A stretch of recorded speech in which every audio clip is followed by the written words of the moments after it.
आदाब दोस्तों, अडानी ग्रुप जिसके पास अभी 7 इंडियन एयरपोर्ट्स हैं, उसके बारे में ये कहा जा रहा है कि आने वाले वक्त के अंदर ये इंडिया के सारे एयरपोर्ट्स के ऊपर कब्जा कर लेंगे।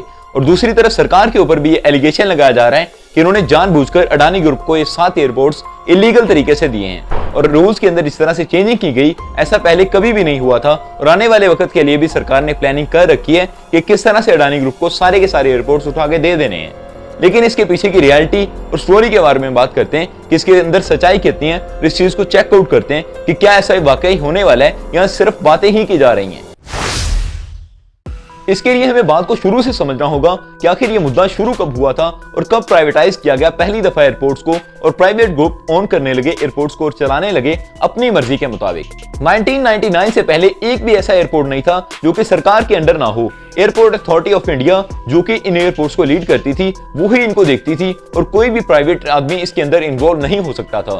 लेकिन मई 1999 के अंदर ये फैसला किया गया कि इन एयरपोर्ट्स को प्राइवेटाइज किया जाएगा और सबसे पहले कोची एयरपोर्ट जो कि केरला के एयरपोर्ट है, उसको प्राइवेट करने का फैसला किया गया था। जब पहली दफा एयरपोर्ट्स को प्राइवेटाइज करने की बात की गई थी तो तब भी लोगों की तरफ से हंगामा ही देखने को मिला था और इस चीज की डट कर मुखालफत की गई थी। लेकिन सरकार ने कहा कि ये सिर्फ और सिर्फ मॉडर्नाइज करने के लिए किया जा रहा है और ऐसा बिल्कुल नहीं होगा कि कोई भी प्राइवेट लोग इसको ऑन करेंगे, बल्कि कुछ शेयर ही इनको दिए जाएंगे और एक प्राइवेट कंपनी इसको लीड नहीं कर सकती, जबकि सरकार के ये अंडर आएंगे और यही इनको देखेगी। उस वक्त सरकार ने AAI से कहा कि एक ऐसा मॉडल बनाना चाहिए जिसके तहत ये तमाम चीजें तश्कील दी जा सकें और इसके बाद ही ये पहली दफा PPP बनाया गया था जो कि प्राइवेट पब्लिक पार्टनरशिप मॉडल था। एक ऐसा मॉडल था जिसके अंदर मुख्तलिफ ऑर्गेनाइजेशन आगे बनाई जानी थी जिन्होंने लीड करना था एयरपोर्ट्स को। इस तरह से हमें कोची का एयरपोर्ट देखने को मिलता है जो कि सबसे पहले प्राइवेटाइज हुआ था। तो 1999 के मई के अंदर ये प्राइवेटाइज किया गया और उस वक्त 33% जो शेयर थे वो सरकार को दिए गए, जो कि बाकी तमाम शेयर थे वो लोगों के पास चले गए, इंडिविजुअल के दरमियान तकसीम हो चुके थे। जिस तरह मैंने आपको बताया कि PPP ने एक ऑर्गेनाइजेशन आगे बनानी होती है जिसको एयरपोर्ट के साथ ही नाम देना होता है। तो पहले जो सबसे बनाई गई थी इसका नाम CIAL था, कोची इंटरनेशनल एयरपोर्ट लिमिटेड। अभी जो मुंबई के हवाले से बनाई गई है, ये दिल्ली के हवाले से, उनको भी इसी तरह नाम दिया गया है। मुंबई की ऑर्गेनाइजेशन का नाम MIAL है, जबकि दिल्ली का नाम DIAL रखा गया है। लेकिन हैरानी की बात यह है कि 1999 के अंदर 33% शेयर सरकार के पास थे और बाकी तमाम इंडिविजुअल के दरमियान तकसीम हुए थे। लेकिन यहाँ पर मुंबई इंटरनेशनल एयरपोर्ट लाइन को अगर देखा रहे तो यहाँ पर 74% जो शेयर हैं वो अडानी ग्रुप के पास हैं और बाकी जो है वो सरकार के दरमियान और बाकी लोगों के दरमियान तकसीम हुए हैं। ये कैसे हुआ, इसके आगे चल के बात करते हैं। मैं आपको समझाता हूँ कि ये किस तरह से किया गया है।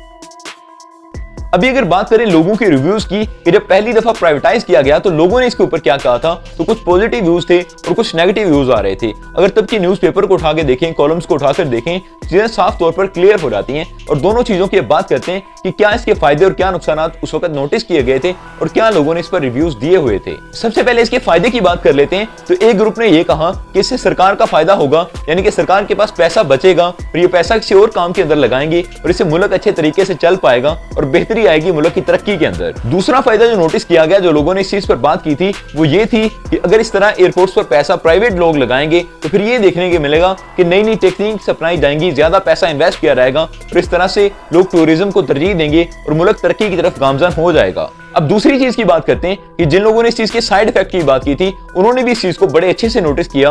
उन्होंने कहा कि जब सरकार के पास पैसा नहीं होता तो सरकार ऐसे स्टेप्स लेती है और इस तरह के फैसले करती है कि प्राइवेट लोग इसके ऊपर पैसा इन्वेस्ट करें और इनको चलाने की कोशिश करें। इसके हवाले से दूसरा पॉइंट शेयर किया जाता है वो ये है कि अगर कोई भी मुल्क चाहेगा तो एक प्राइवेट कंपनी को किसी भी तरह से फंसा सकता है अपने जाल के अंदर और सिक्योरिटी रिस्क हो सकते हैं ऐसे मामलात के अंदर। अगर प्राइवेट कंपनीज चला रही होंगी आपके एयरपोर्ट को तो बहुत सारे मसाइल दरपेश होंगे सिक्योरिटी के हवाले से। अगर मुंबई एयरपोर्ट की बात की जाए या दिल्ली एयरपोर्ट की बात की जाए तो ये इनके लिए बहुत ही अहम है इंडिया के लिए। अगर बात करें इंडियन एयरफोर्स की या फिर बात करें मिनिस्ट्री ऑफ डिफेंस की तो ये दोनों चीजें कनेक्ट रहती हैं इनके एयरपोर्ट्स के साथ। 2004 के अंदर सरकार ने दिल्ली एयरपोर्ट और मुंबई एयरपोर्ट को भी प्राइवेटाइज करने का फैसला कर लिया था।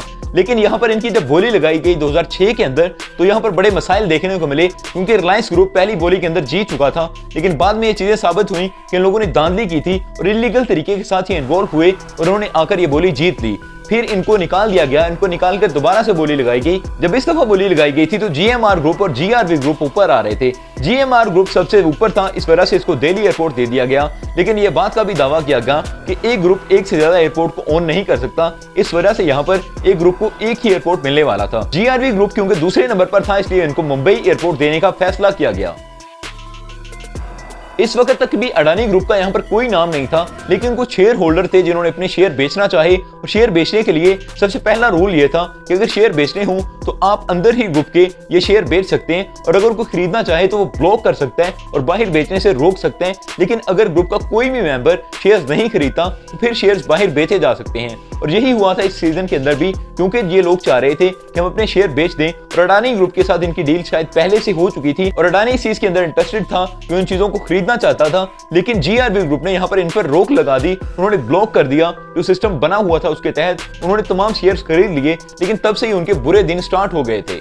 इसके बाद अडानी ग्रुप ने इनके ऊपर प्रेशर बढ़ाना शुरू कर दिया और हर तरफ से इनके ऊपर प्रेशर आ रहा था। अगर देखा जाए तब की रिपोर्ट्स को तो यही पता चलता है कि इन लोगों ने कुछ भी नहीं किया था, लेकिन इनके ऊपर इतने एलिगेशन लगा दिए गए कि इन लोगों को समझ नहीं आ रही थी कि इनके साथ चल क्या रहा है। इनके शेयर अचानक से गिर गए, इनको लोन देने के लिए कोई भी तैयार नहीं था। जिन बैंक के साथ इनकी डील हुई थी वो डील्स कैंसिल हो गई। दूसरे नंबर पर सीबीआई ने इनके ऊपर केस फाइल कर दिया कि आपने 207 करोड़ का घपला किया है मुंबई एयरपोर्ट के अंदर, और आपने जो फंड्स थे उनको गलत तरीके से इस्तेमाल किया है या फिर छुपा के रखा हुआ है, जिसके बाद इनके ऊपर केस फाइल किया गया और बाकायदा तौर से मनी लॉन्ड्रिंग केस अलग से चार्ज किए जा रहे थे इन्हीं के ऊपर।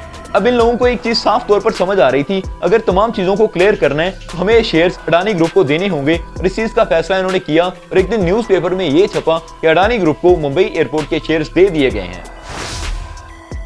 जहां तक अडानी ग्रुप के पास सिर्फ एक ही एयरपोर्ट था, और इस चीज का मैंने आपको पहले ही बताया कि ये रूल था कि एक ग्रुप किसी एक एयरपोर्ट के रख सकता है, इसलिए अडानी ग्रुप कोई और एयरपोर्ट नहीं रख सकता था। लेकिन फिर आप कहेंगे कि 6 एयरपोर्ट किस तरह से इनके पास आ गए, तो उसके बारे में आगे बताता हूं।